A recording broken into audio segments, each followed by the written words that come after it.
Michoacán, honestidad y trabajo. Hola, ¿cómo están? Buenos días. Vamos a iniciar esta semana que, nos da la Universidad Vasco de Quiroga. Le queremos dar un sincero agradecimiento a la doctora Flor por hacernos viable esta semana con la Universidad Vasco de Quiroga. Gracias a ella fue que podemos y vamos a contar con estos expertos con los que vamos a tener toda esta semana. Les quiero presentar al doctor Jaime Fabián González Figueroa. Él nos va a presentar la ponencia de tacos y taquerías, una visión epistemológica. Les platico un poquito del doctor. El doctor tiene un doctorado en Ciencias de la Educación y es máster en gastronomía. Dentro de lo que es su desarrollo profesional, es coordinador de la maestría en cocina de vanguardia de la Universidad Vasco de Quiroga. Es presidente de la Academia de la Universidad Tecnológica de Argelia. Es ganador de diversos premios nacionales e internacionales en el tema de asado y ponente en diversos países. Muchísimas gracias, doctor, por estar aquí con nosotros. De nuestro más sincero agradecimiento a la universidad por permitirles estar hoy con nosotros. Muchísimas gracias y le dejo el uso de la voz. Gracias, muchas gracias. Bueno, pues gracias también ahí a los que están ahorita presentes y a los que nos van a estar viendo ahora durante cuando quieran, pues, iban a tener a disposición, ¿verdad?, el material. Entonces, pues gracias a los que me estén viendo a la hora y el día que sea. Entonces, vamos a empezar con este tema que se llama tacos y taquerías. Es un tema que quiero abordar precisamente por lo poco cotidiano que tiene para algo tan cotidiano como es un taco, ¿no? Este tipo de visión está enfocado un poquito en la manera en la que nosotros aprendemos o en la que nosotros adquirimos el conocimiento conceptual de algo tan cotidiano como es un producto que vemos todos los días y prácticamente en todos lados en este país, que es el taco, y que muchas veces lo pasamos de largo porque no nos ponemos a analizar esta parte de toda su raíz y muchas cosas que tienen que ver.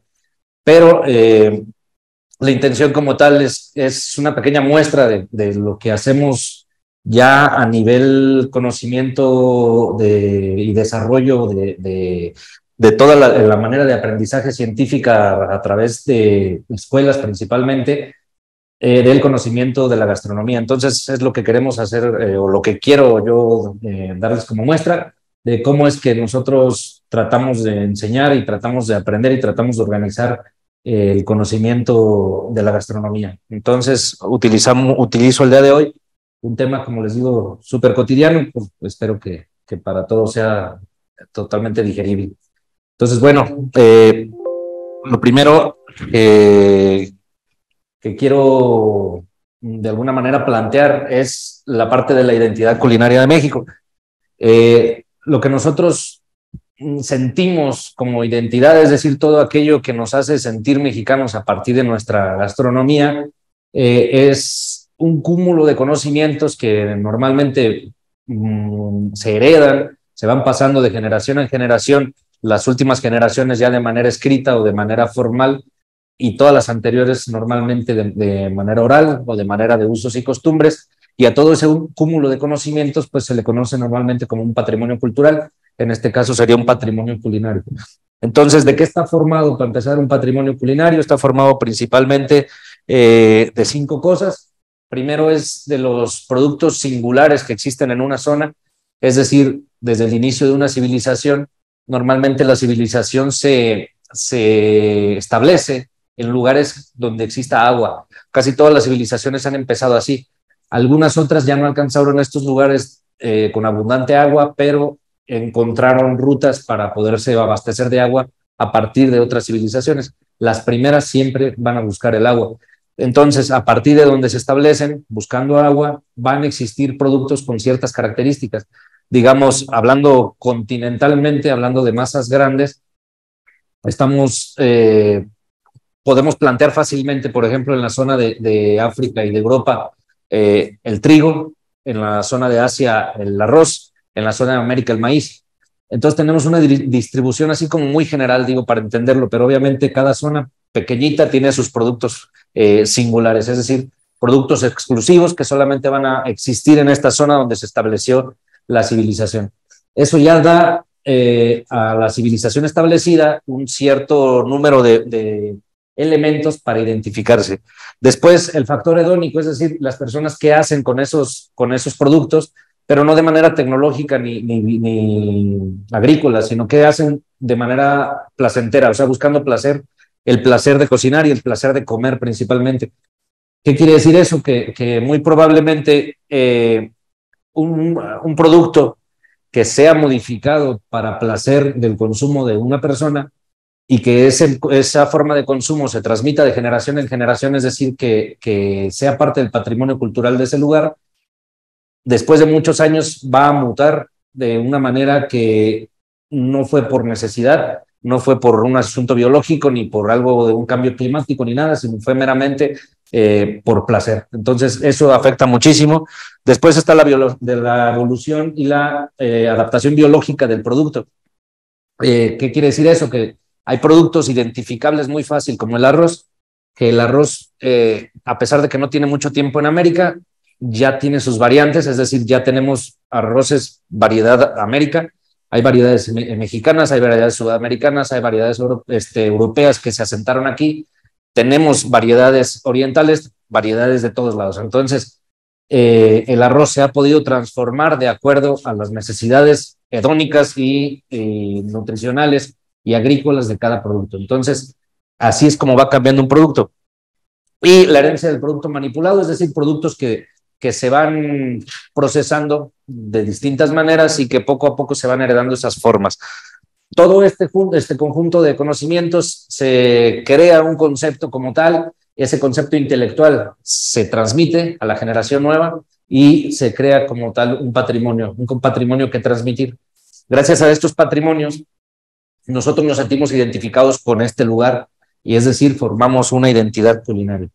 Y en la identidad culinaria de México, pues existen ciertos elementos que tienen un carácter mucho más fuerte, como es lo que vamos a ver a continuación. Primero tenemos dos aspectos súper importantes. El primero es el ingrediente principal de la cocina en México. Muchas veces se cree que es el maíz. En muchos libros, muchos autores dicen que es el maíz, pero eso es cuando hablamos a nivel nutricional, a nivel agrícola, a nivel ganadero. ¿Por qué? Porque el maíz sí es el ingrediente principal de toda América para consumo de animales y de personas, pero no a un nivel intelectual gastronómico, porque a nivel de eso nosotros nos tenemos que centrar en la identidad. ¿Cuál es el producto que nos da identidad como mexicanos? No puede ser el maíz, porque en toda América hay maíz. Entonces no habría manera de singularizarnos con respecto a los otros países. Entonces, ¿cuál sí? El chile. Entonces, a pesar de que en muchos países hay chile, incluso no solo en América, sino en Asia, el mexicano es el único que lo maneja de tal manera que logra hacer una magia con él. Entonces, ese ingrediente, sin lugar a dudas, es el más importante para nosotros a un nivel de identidad, a un nivel de patrimonio. Después, ¿qué es lo que buscamos principalmente en todos los platillos mexicanos? La necesidad que tenemos todos los mexicanos al momento de comer es la necesidad de la humedad. Nosotros como mexicanos jamás comemos algo que no tenga humedad, no es posible para nosotros y de hecho eso ocasiona que la cantidad de salsas que existen en este país sea innumerable, que la cantidad de guisados, la cantidad de cosas con abundante líquido esté en todos lados. No tenemos un solo platillo en México que no tenga humedad y eso nos ocasiona que siempre tengamos la necesidad de aplicar una o varias salsas. Al tener esa necesidad y después partiendo de que las salsas en México están elaboradas a partir de un caldillo, es decir, tomates, bulbos y una base líquida, eso más chile nos da como resultado una salsa mexicana. Entonces, si en México tenemos la necesidad de humectar nuestros platillos y lo que más humecta nuestros platillos son salsas y lo que tienen todas las salsas es chile, quiere decir que el chile va a estar presente en todos los platillos absolutamente. Y de hecho, estamos tan acostumbrados al manejo del chile que lo utilizamos, por ejemplo, en dulces, lo utilizamos en la fruta, lo utilizamos en verduras, lo utilizamos en bebidas, en atoles, en la cerveza, o sea, en todo le ponemos chile. Pero muchos extranjeros no entienden el asunto de la manera en que nosotros utilizamos el chile, de que no es un tema masoquista, es decir, uno como mexicano no utiliza el chile para sufrir, para quemarse, para llorar, lo utilizamos por el sabor que da, por la sensación de calor y sobre todo para humectar nuestros platillos o todo lo que comemos. Entonces, esa necesidad de humedad siempre va a estar presente en la cocina mexicana. Ahora, al tener una potencia de sabores muy fuerte y una humedad muy cargada, la mejor forma de compensar esto o de abrazarlo y de poderlo consumir es mediante un producto que sea neutro, que sea resistente y que sea de alguna manera potente en sus cualidades nutricionales. Y eso pues obviamente va a ser la presencia del maíz en forma de tortilla. Entonces, al tener siempre la presencia de una tortilla para poder abrazar estos sabores y para poder resistir esta humedad, pues nos va a dar una presencia casi, pues casi siempre, ¿no? De por lo menos una tortilla. Entonces, eso nos va a dar como resultado algo que yo titulo la omnipresencia del taco. Siempre vamos a tener la presencia de un taco, aunque no sea de manera como tal una figura de un taco como lo conocemos, ¿no? Siempre va a estar ahí, puede estar fragmentado, puede estar deconstruido, puede estar conceptualmente, pero siempre va a estar. Eso es algo que yo he titulado de alguna manera en ciertos artículos que he publicado ya en los últimos años, como el camuflaje del taco. Hay productos como, por ejemplo, los chilaquiles, que de alguna manera es un taco camuflajeado, ¿no? En otra forma. Utilizamos, por ejemplo, siempre en sopas. En México existe una característica importante con las sopas de que no las utilizamos como entradas. En México no existe la sopa de entrada. Nosotros utilizamos la sopa como platos fuertes y nuestras sopas son pesadas, son muy, muy cargadas en calorías. Muchas veces tienen gran presencia de proteínas, gran presencia de grasa y sobre todo presencia siempre pues de chile. ¿Y como qué tipo de sopas? Por ejemplo, una birria, un mole de olla, un churipo, un pozole. Ese tipo de sopas son las sopas que tenemos nosotros y siempre son platos fuertes. Entonces, al utilizar este tipo de sopas, el mexicano casi siempre utiliza una tortilla como guarnición. Hay diversas maneras. La persona que la enrolla, hay quien la corta un pedazo, hay quien se hace un taco del contenido, pero siempre va a haber una presencia de tortilla en las sopas.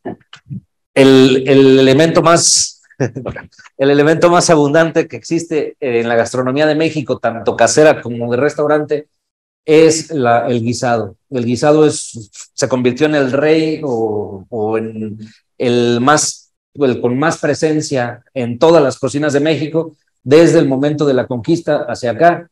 ¿Y a qué nos referimos con un guisado? Es un elemento que tienes grasa, cocinas un producto en grasa, después se le agrega una salsa, se termina de cocinar en la salsa y ya está. Tenemos muchos ejemplos, como digamos los comunes, todo tipo de tingas, todo tipo de carnes deshebradas con una salsa, los chicharrones, un montón de cosas que hay con eso, ¿no? Entonces, todos esos productos normalmente se van a consumir con el apoyo de una tortilla. Puede ser en un taco, puede ser en una quesadilla, puede ser cortando un pedazo de tortilla, puede ser enrollando la tortilla. Sí, hay muchas maneras, pero siempre vamos a tener la presencia de un taco ahí, aunque no sea de manera, como les decía, tal cual lo podemos tener fragmentado, deconstruido o simplemente la idea conceptual, pero siempre va a haber un taco. Entonces, ese camuflaje nos va a dar siempre la presencia. Hay algo que conocemos en México como garnacha, que también en muchos lugares le llaman el antojito mexicano, y nos referimos a todos aquellos productos que tienen una base de maíz, que normalmente está frito y que por lo regular tienen la presencia obviamente de una salsa por la necesidad de humedad que les mencionaba. Normalmente se guarniciona con productos lácteos, queso, crema por lo regular, a veces jocoque, a veces requesón, a veces otro tipo de productos. Añadimos por lo general verdura fresca o verdura encurtida. Encurtido podemos referirnos a un producto en vinagre o un producto en escabeche. Entonces, ¿qué nos da como resultado todo eso? Un producto de maíz, digamos, una gordita, un sope, un guarache, una tlayuda.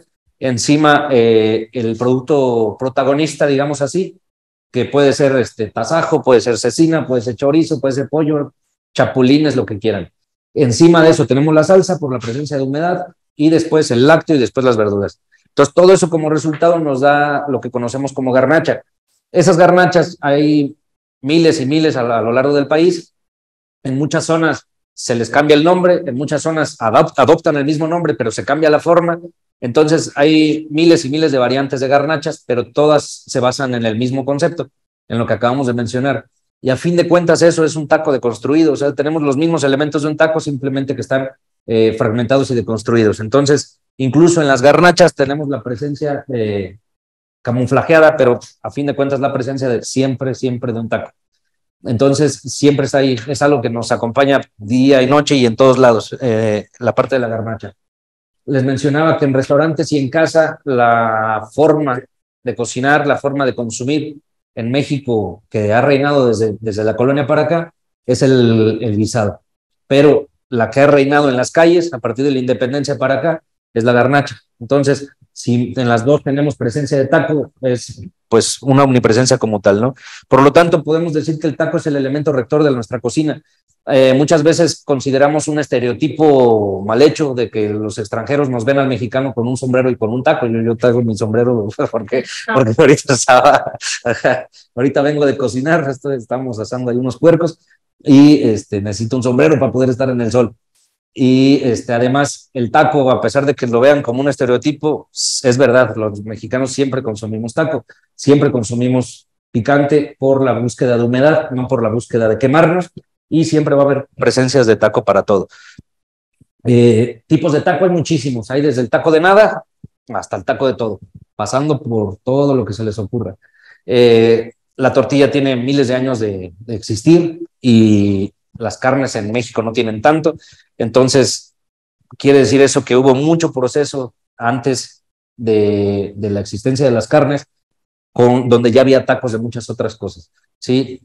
Tacos comunes antes de la llegada de los europeos, hablando de carnes, pues obviamente pescados, insectos y bueno, perro y humano, que también se aplicaba mucho, pero sobre todo quelites, sobre todo hongos, sobre todo tortilla sola, tortilla con salsa, todo ese proceso siempre ha habido aquí la presencia del taco.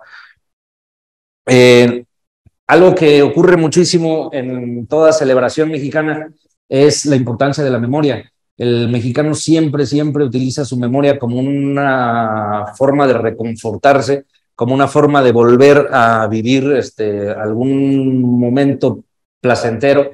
De hecho, en circunstancias donde no deberíamos, en circunstancias donde otra persona con otra cultura normalmente se deprime o normalmente es una persona oscura o donde debe guardar una solemnidad, el mexicano normalmente utiliza su recuerdo para algo placentero y para reírse. Somos muy dados culturalmente a utilizar nuestra memoria para causarnos placer a forma de risa, a forma de chiste, a forma de albur, a forma de estar buscando siempre la manera de estar alegres. Entonces, estamos tan acostumbrados a buscar en nuestra memoria un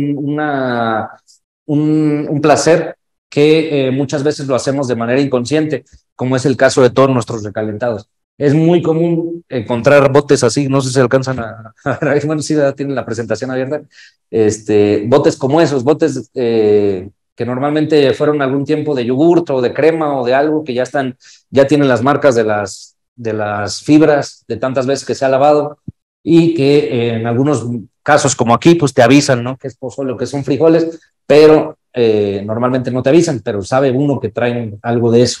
O sea, si están en el congelador, lo más probable es que tengan un guisado de ese tipo. ¿Qué hacemos con eso?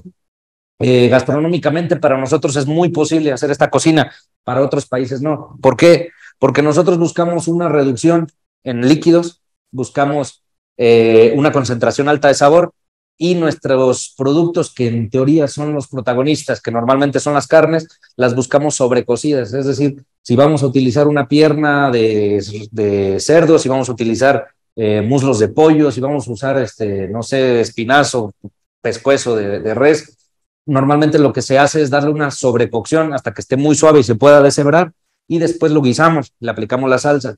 Por lo tanto, no importa si el producto está pasado, porque entre más pasado es mejor para la cultura mexicana, y la concentración de la salsa entre más reducida es mejor. Entonces, todos esos productos incluso saben mejor después de recalentar. ¿Por qué? Porque se concentran más, guardan más colágeno, el producto está más suave. Por lo tanto, normalmente, imaginemos que una persona tiene una fiesta, una celebración, donde hizo una tinga. Entonces, sobró tinga.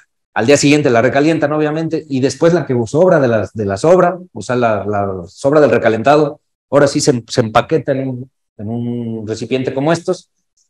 Digamos, pasan 6 meses, la persona saca el bote, recalienta y consume. Al momento de consumir, puede ser consciente o no, pero siempre hay una regresión a ese momento de la celebración que tuvieron.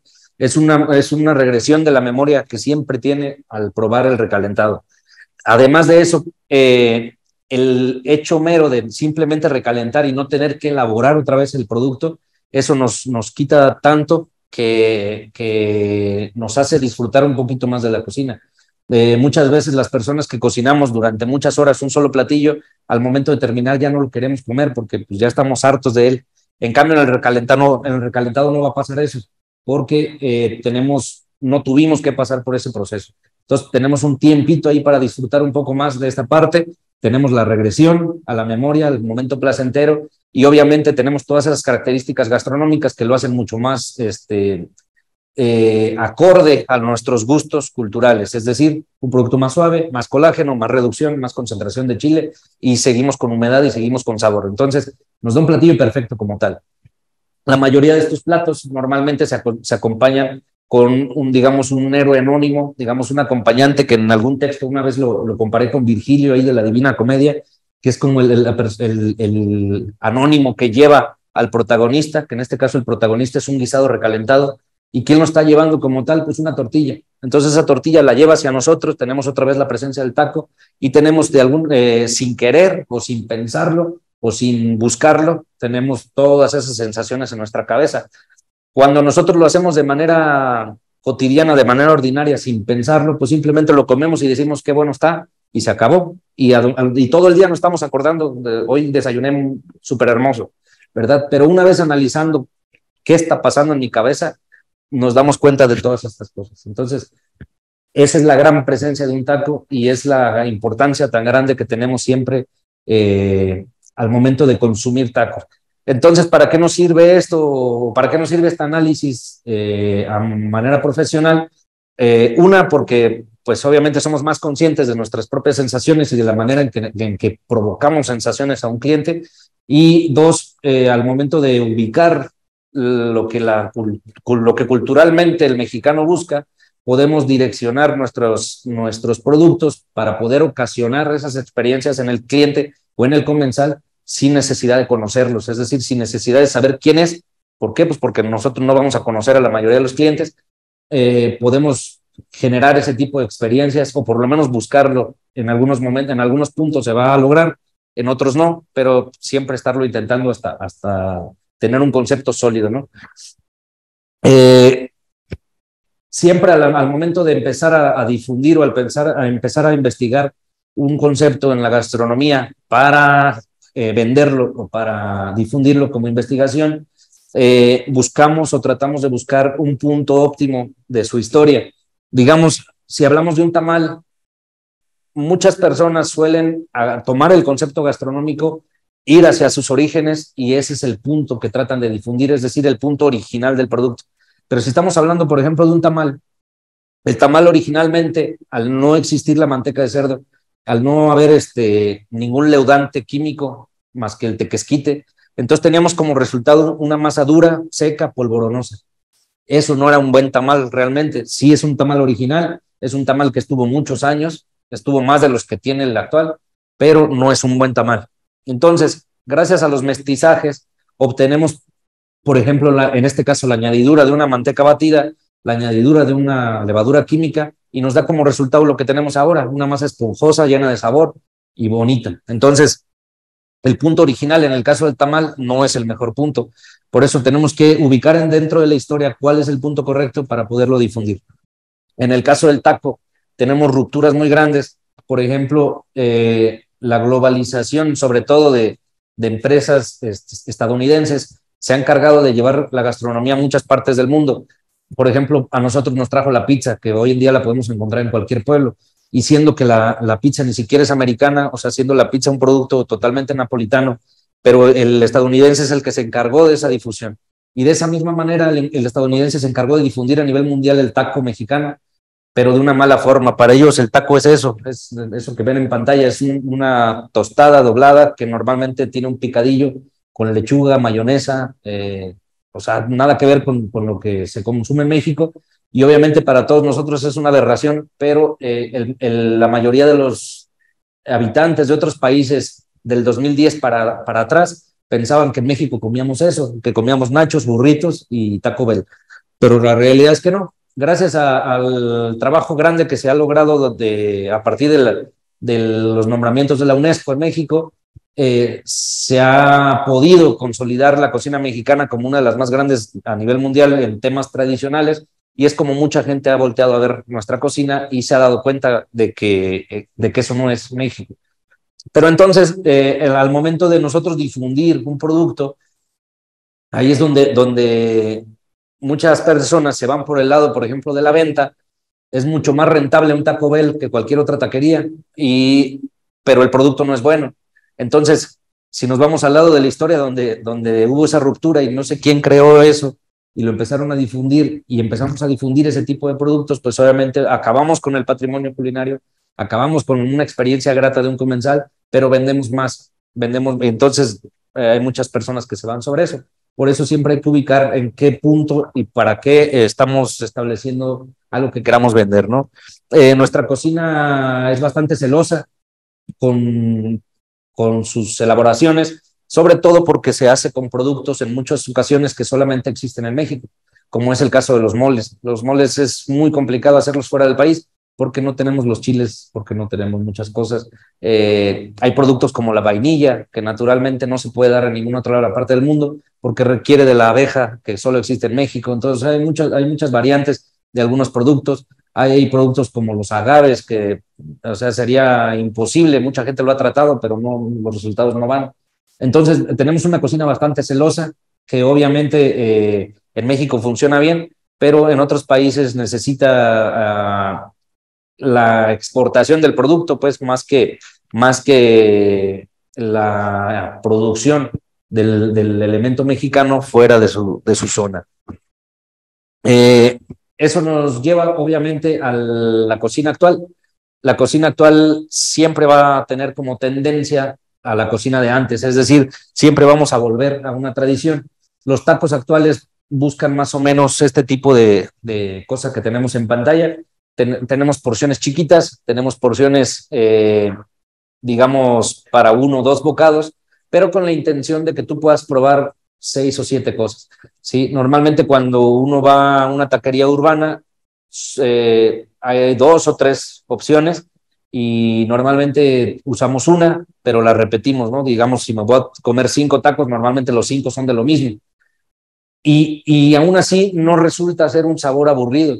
Es decir, podemos probar lo mismo 5 veces y no nos aburrimos. O sea, si tuviéramos espacio para 20, nos comíamos 20, ¿verdad? Pero en el caso de la cocina actual, como se busca un poquito más difundir los productos, por eso se utilizan estas porciones chiquitas. Además de que pueden ser visualmente más estéticas, más bonitas, más apreciables y más acorde a la vanguardia actual. Pero si se fijan, siempre vamos a tener el producto original o buscar poner el producto original. Es decir, en estos casos como los que tenemos en pantalla, tenemos tanto una barbacoa de borrego tradicional, sin otra cosa más que sal. Tenemos por ahí un pescado zarandeado, tenemos la presencia de los cremosos de aguacate. Es decir, tenemos esa búsqueda por representar el producto tal cual es original, pero obviamente a un mercado nuevo, a un mercado, digamos que ahorita esté en tendencia o esté en vanguardia. Y tenemos opciones como las últimas 2 fotografías, que son los tacos dulces, que obviamente a nivel tradicional no se ven, y el uso de hierbas, digamos, que en algún momento estuvieron cerca de perderse, como es el caso de la hoja santa, o en el caso aquí en Michoacán de la col de árbol, en otros lados de la pitiona. Es decir, hay muchos hierbas que están a punto de perderse y que esta cocina ha tratado de mantenerlas de pie o ha tratado de estarlas rescatando. Este tipo de cocina es la que precisamente a nosotros nos interesa, obviamente ahorita, porque es la que vende, es la que está arriba, pero además de vender y estar arriba, es la que es más respetuosa con el producto. Digamos, fuera de la cocina casera, al momento de referirnos a una cocina para vender, a una cocina de negocio, este tipo de cocina es la más respetuosa con el producto, es la más respetuosa con el productor y es la más adecuada para la vanguardia del día de hoy. Es complicado, obviamente, sí. ¿Por qué? Porque hay que tener todas las bases de una cocina tradicional y hay que tener acercamiento a la cocina de vanguardia para poder elaborar este tipo de productos y sobre todo conceptualizarlos, es decir, crearlos desde cero, tomar una idea y materializarla en un producto de estos, obviamente requiere de bastante estudio. Aquí en Michoacán pues tenemos la gran ventaja de que lo podemos estudiar en la Universidad Vasco de Quiroga y en la maestría en cocina de vanguardia, que básicamente se enfoca en esto que estamos viendo. Es decir, ¿cuál es la intención de estudiar una cosa como esta? Es todo lo que hemos mencionado hoy, es decir, ubicar cómo funciona en la cabeza, qué sensaciones da, qué sentimientos te puede traer, cómo lo puedes manejar. Y una vez que tenemos todo eso ubicado, buscamos un sabor, buscamos una textura, y una vez que tenemos eso, buscamos un producto, buscamos un productor, buscamos dónde venderlo, y ya lo más fácil es ubicar el mercado. Cuando todo eso está puesto, tenemos un producto, pues obviamente que ya tiene tal respaldo que es muy fácil de vender. Entonces, eso precisamente se refiere a la cocina de hoy. Y para eso es tan importante ubicar lo que más se pueda de conceptos que a veces son tan cotidianos que se nos pasan de largo, como el caso de un taco, ¿no? Y obviamente el camino de siempre pues va a ser la tradición. Algo que les he mencionado yo siempre a mis alumnos es ubiquen siempre qué es lo que come el chef. Hay muchos restaurantes que utilizan, por ejemplo, aditivos químicos, que utilizan cosas que se vean muy, que hacen mucho show, cosas muy, con mucho cargado de elementos, que tiene crocantes, cremas, aceites y no sé qué en un solo plato. Pero después el chef cuando sale de trabajar se va a los tacos de la esquina. Entonces, el chef en su casa se hace un arroz. Entonces, eso es totalmente incongruente. Entonces, los que nos dedicamos a la cocina, como la que vieron anterior, en las fotos anteriores, eso es lo que comemos. Entonces, eso es lo que hay que buscar siempre, qué es lo que come el chef. Entonces, si el chef no se come lo que está vendiendo, pues no tiene sentido. Entonces, eso es, sí, eso es lo que hay que hacer. Siempre a todos lados pregunten qué come el chef. Porque normalmente en todos los lugares chicos, digamos, taquerías, digamos, fondas, normalmente el dueño, el que lo produce, come de ahí. ¿Y por qué en los restaurantes grandes no? Entonces hay que ubicar esa parte, ¿no? Todos estos productos, como bien mencionábamos, va a ser un cúmulo de ideas que siempre van a estar ahí porque surgen de la necesidad del pueblo y por lo tanto no se van a ir. Entonces la tradición siempre va a estar presente, por lo tanto lo mejor es estudiar la tradición de una manera más consciente para generar vanguardia y obviamente pues con eso tenemos pies, tenemos armas, tenemos digamos herramientas más que armas, herramientas para elaborar cosas tanto en cocina tradicional como en cocina de vanguardia. Y bueno, ¿tienen alguna pregunta por ahí? Los que están por ahí conectados, sí. Sí. ¿Esta es licenciatura? No, es maestría. Ah, ok. La licenciatura no la tienen, no. Sí, ¿Sí hay? Está la licenciatura en gastronomía en la Universidad Vasco de Quiroga, también está la licenciatura en gastronomía en la UTM y hay varias escuelas más. Yo les recomiendo, obviamente, depende del enfoque, porque cada programa educativo tiene un enfoque distinto. Justo era lo que le iba a preguntar, si yo quisiera estudiar cocina, Ajá. ¿qué es lo que me ofrece la Universidad Vasco de Quiroga? ¿A qué se enfoca para yo saber si lo puedo elegir? Ajá. O para la maestría, bueno, ¿no van pegadas? No. No van pegadas. Ah, ok. Ajá. La parte de la maestría es lo que me enfoco yo. Aparte, empezando, pues es la única en el estado. Y es de las pocas en México que tienen un enfoque práctico. Entonces es mitad práctico, mitad teórico.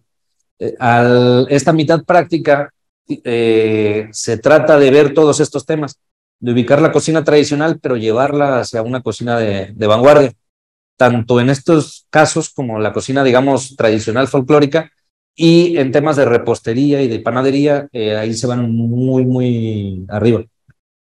Tiene mucha potencia en repostería y en panadería. Y en la parte teórica está enfocado en la gerencia y en la administración, es decir, para personas que quieran emprender en un negocio de alimentos y bebidas y los que quieran dirigir uno. Ajá. Entonces, ese es el enfoque de la maestría aquí en Morelia. Dura 1 año y medio nada más. Entonces, es muy corta. Es únicamente viernes en la noche y sábado en la mañana. Entonces, es muy rápido. Y tiene o sea, la plantilla docente es impresionante, todas las instalaciones, está todo el equipo, entonces es muy bueno. ¿Tenemos que tener algún estudio previo o cuáles son los estudios que te piden para que puedas ingresar a esa maestría? Es una licenciatura o ingeniería en lo que sea. No es algo en particular. No, ayuda mucho obviamente en la parte técnica tener una licenciatura que tenga una referencia en gastronomía, en arte culinaria, en turismo, por ejemplo. Todo este enfoque obviamente ayuda al momento de la técnica.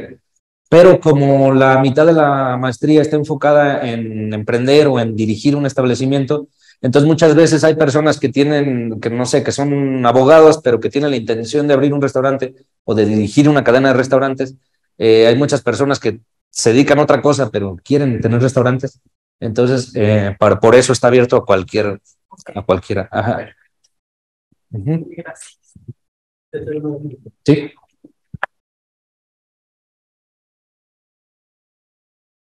Usted mencionó algo sobre que la cocina tradicional trae recuerdos, trae emociones, trae toda esta parte, ahora sí como cultural que tienen nuestros antepasados o nuestras familias. ¿Cómo una persona que tiene un negocio de comida lo puede tomar en práctica para mejorar sus estrategias de venta o su estrategia de, ahora sí como, pues ahora sí en sus platillos? Sí, lo que yo recomiendo siempre es tomar el elemento que estamos vendiendo como un objeto de estudio y sacarle todo lo que se pueda, es decir, ubicar su historia, todos sus orígenes, cuál es su línea evolutiva, hacer una cronología de qué le ha pasado y qué usos y costumbres tiene. Entonces, sobre esos usos y costumbres podemos, digamos, abarcar algunas características que sean propias o que sean totalmente singulares o exclusivas del uso de este producto. Ejemplo, digamos que en la fiesta del patrón Santiago se vende, por ejemplo, un pancake, por ejemplo, con cajeta y, no sé, con fresas, ¿no? Entonces, si nosotros tenemos ese mismo pancake de cajeta y fresas en el restaurante, le damos un enfoque hacia la fiesta del patrón Santiago y eso nos va a dar como un resultado, obviamente, que ya tenga una detrás y que muchas personas no lo van a entender porque no lo han vivido, pero todas aquellas personas que hayan estado en esa fiesta les va a dar una explosión en la cabeza. Entonces, eso pues por un ejemplo burdo ahorita, ¿no?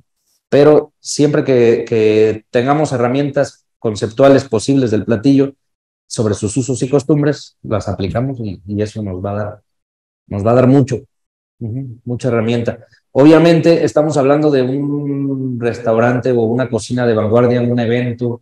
Ajá, si estamos hablando, por ejemplo, de algo más urbano, de algo más casero, es más complicado. Ahí tendremos que abarcar todo el lugar, toda la forma, pero la ventaja de la cocina de vanguardia es que le podemos dar concepto plato por plato. Ajá. Sí. ¿Algo más por ahí? ¿Alguna pregunta de los presentes? No. Bueno, entonces, pues bueno, cualquier información sobre este tipo de carrera, este tipo de conocimientos, síganos ahí en la página de la UBAC, en la página principal de la UBAC, se van a la pestaña de posgrados, y ahí en la maestría en cocina de vanguardia y alta gerencia, ahí pueden revisar todo eso. Ahorita tenemos becas abiertas del 50%, que se pueden postular pues para poder llegar. Igual, si les interesa un poquito más este tema de la cocina tradicional, sobre todo los temas del asado, pues ahí también síganos en Los Tarascos, en YouTube, nos pueden seguir, YouTube o en Instagram como Los Tarascos México. Entonces, pues muchas gracias por estar y por existir.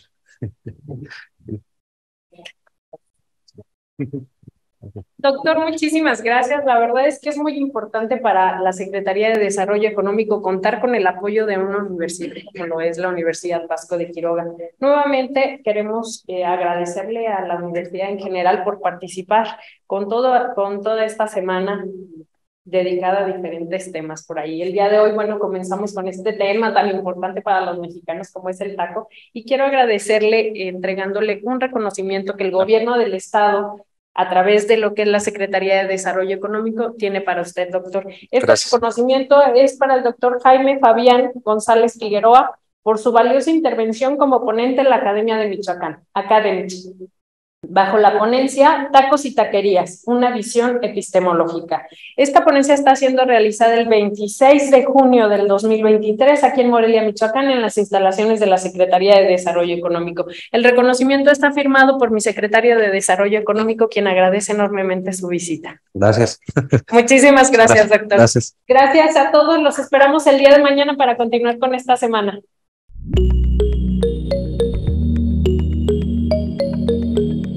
Michoacán, honestidad y trabajo.